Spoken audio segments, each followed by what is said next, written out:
And उसके हाथ में होती है यूता की बॉडी एंड इधर लिखा हुआ है कि लाइफलेस बॉडी, मतलब मरी हुई बॉडी है। एंड तुम यहाँ पे एक बात नोटिस कर सकते हो कि जो रीका है वो फुली मैनिफेस्टेड हो चुकी है। जुजुत्सु काइसन चैप्टर 262 का स्पॉयलर्स आ चुका है एंड भाई ये चैप्टर बहुत ही ज़्यादा छोटा था, मतलब सिर्फ 7 पेज का चैप्टर है। एक्चुअली में जो गेगे है मतलब जुजुत्सु काइसन के ऑथर, उनकी तबीयत खराब हो गई है एंड इसकी वजह से शायद से 2 वीक के ब्रेक पे भी जाने वाले हैं वो। सो ये वाला चैप्टर तो बहुत ज़्यादा छोटा था, फिर भी जितने भी इमेजेस मुझे मिलेगी मैं वो यूज़ करके आपको समझाने की कोशिश करूँगा। लास्ट वाले चैप्टर में हमने देखा था कि यूता भाई ने गोजो के साथ बॉडी स्वैप कर लिए एंड हमें सारे रीजन्स एंड कैसे किया वो सब भी बताया गया था। लास्ट में एंड पैनल थी जब यूता यूज़ करता है गोजो का इन्फिनिटी वर्ड एंड दूसरी तरफ से सुकुना यूज करता है अपना मेलोवेनेंट श्राइन एंड ये वाला चैप्टर वहीं से स्टार्ट होता है। बिफोर स्टार्टिंग द वीडियो अगर आप चैनल पर नए हो तो प्लीज सब्सक्राइब कर देना, हम 1000 सब्सक्राइब बहुत ही ज्यादा क्लोज है।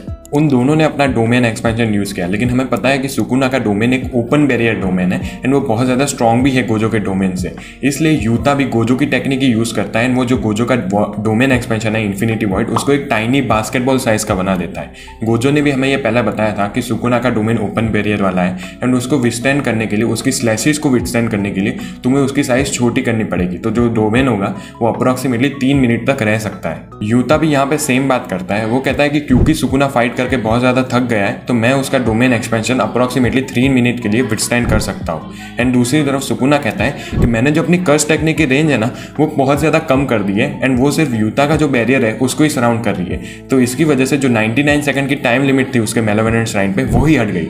मतलब सुकुना भाई तो कुछ भी कर रहे हैं। एंड हमें ये भी पता चलता है कि गोजो वर्सेस सुकुना की फाइट होने वाली थी, उससे पहले यूता ने गोजो के साथ अपनी स्वोल स्वैप कर दी थी एंड उसकी बैरियर टेक्निक को इंप्रूव किया था, मतलब उसने सीखी थी।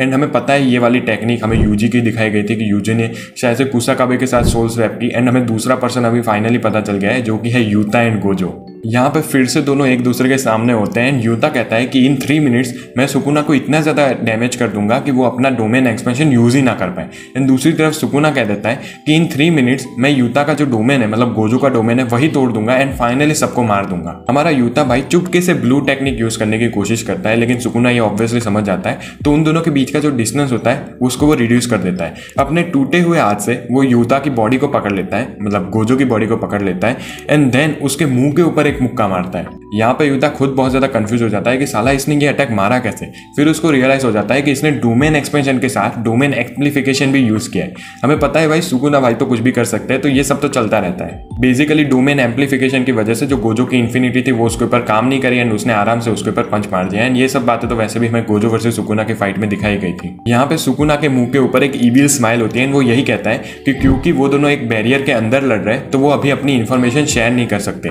पहले जब फाइट हो रही थी तो वो मेमे के क्रो को यूज कर रहे थे टू शेयर इन्फॉर्मेशन, लेकिन अभी बैरियर के अंदर मेमे के क्रो आ ही नहीं सकते क्योंकि आ गए तो वैसे भी मर जाएंगे। यहाँ पे सीन स्विच होता है जहाँ पे हमें रीका दिखती है जो कि बहुत ज्यादा रो रही होती है एंड उसके हाथ में होती है यूता की बॉडी एंड इधर लिखा हुआ है कि लाइफलेस बॉडी, मतलब मरी हुई बॉडी है। एंड तुम यहाँ पे एक बात नोटिस कर सकते हो कि जो रीका है वो फुली मैनिफेस्टेड हो चुकी है। एडिटर्स का कमेंट भी सेम है एंड में, उसने लिखा है Rica has fully manifested but, and मेरे ख्याल से तो यही है कि बट क्योंकि अभी यूता की बॉडी ही नहीं रही तो रीका मैनिफेस्ट करके क्या करेगी। मुझे नहीं लगता कि रीका ऐसे ही उसकी बॉडी के बिना निकल सकती है, मुझे लगता है उसके अंदर ट्रैप है तो शायद से तो नहीं निकलना चाहिए। मैं बहुत ज्यादा एक्सपर्ट नहीं हूँ जुजुत्सु काइसन में, तो ये सिर्फ मेरा ओपिनियन है। जैसा मैंने स्टार्टिंग में कहा कि चैप्टर बहुत ही ज्यादा छोटा था एंड इधर लिखा हुआ है कि शायद से अभी 3 वीक की ब्रेक्स है, इधर लिखा है 27 जून को नेक्स्ट चैप्टर आएगा। सो भाई जुजुत्सु काइसन फैंस तो वैसे भी बुरे हाल में थे क्योंकि चैप्टर की राइटिंग इतनी ज्यादा अच्छी नहीं थी, लेकिन फिर कल मैंने देखा चेनसो मैन का 167 and now I am liking jujutsu Kaisen. बस गाइस आज का वीडियो इतना ही था। अगर आपको ये वाला वीडियो पसंद आया तो लाइक कर देना, चैनल पर नए हो तो do subscribe. Thank you so much for watching, bye bye.